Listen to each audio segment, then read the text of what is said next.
ایک سید صاحب ہے اسی زمانے کے، تو ابھی ان کا نام مجھے یاد نہیں ہے، آقا صاحب کے نام سے وہ مشہور ہے.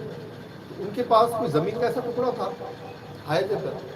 میں تھوڑا سا اس کو اپنے انداز میں سنا رہا ہوں واقعہ، کسی کو تکلیف بھی نہ ہو. تو وہ کراچی کے ہائیوے پر وہ ٹکڑا تھا اور ساتھ میں کوئی اسکیم چل رہی تھی، تو ان پر تھوڑا دباؤ بنانا شروع کیا لوگوں نے. ڈرایا دھمکایا، اور لوگ کرتے ہیں. میں بھی ایک دفعہ اس جیسے مرحلے سے گزرا ہوں، وہاں لوگ ہر طرح کے ہتھ کنڈے اپناتے ہیں کہ سامنے والے کو پارٹی کو دبا کر کسی نہ کسی طرح اپنا مطلب پورا کرا. تو وہ سید صاحب تھے، تو انہوں نے کہا کہ بھائی مجھے یہ جگہ نہیں بیچنی، میری جگہ ہے میں نہیں بیچوں گا. میں کیا کرو گے؟ میں اس پر مدرسہ بناؤں گا. اور وہ مدرسہ صحابہ کرام کے نام پر انہوں نے بنا دیا.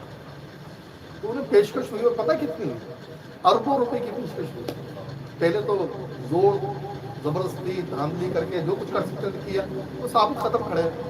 پھر انہیں اپنے پاس بلایا گیا سید صاحب. مجھے واقعہ بہت خوبصورت لگتا ہے، اس لیے میں آپ کو جو ہے نا آپ کے ساتھ شیئر بھی کر رہا ہوں. واقعہ فکر دیکھیں جو میں آپ کو لانا چاہوں گا کہ فکر ہے اہل بیت، فکر ہے پنجتن پاک.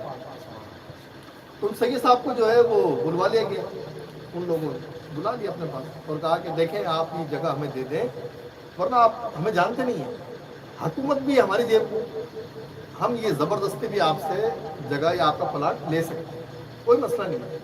ہم نے اپنی کالونی میں بہت ساری جگہ ہے اسی طرح سے قبضہ کر کے، سب جانتے ہیں آپ، دنیا جانتی ہے ہمیں، تو ہم آپ سے بھی لے لیں گے. آپ کو کیا پیچھے کون آئے گا آپ کو لڑنے کے لیے؟ ان کا جو جواب تھا نا اتنا شاندار تھا، میرے دل کو چھو گیا، اور میں اس لیے اس کو بیان کر رہا ہوں. تو آغا صاحب فرمانے لگے کہ بات یہ ہے، ہم ہیں نبی کے گھرانے سے،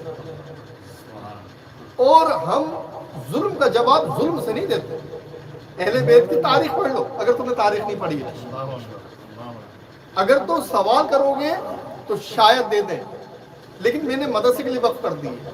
اور دھوس دھاندلی کرو گے تو تم سوچو گے تو 2 تھپڑ تم مارو گے تو میری جانب سے بھی، میرے بھی اتنے لوگ ہیں تو 1 تھپڑ ہم بھی ماریں گے. تو یاد رکھو ہم کوئی تھپڑ اوپر نہیں ماریں گے، ہمارے اسلاف کا طریقہ ہی نہیں ہے.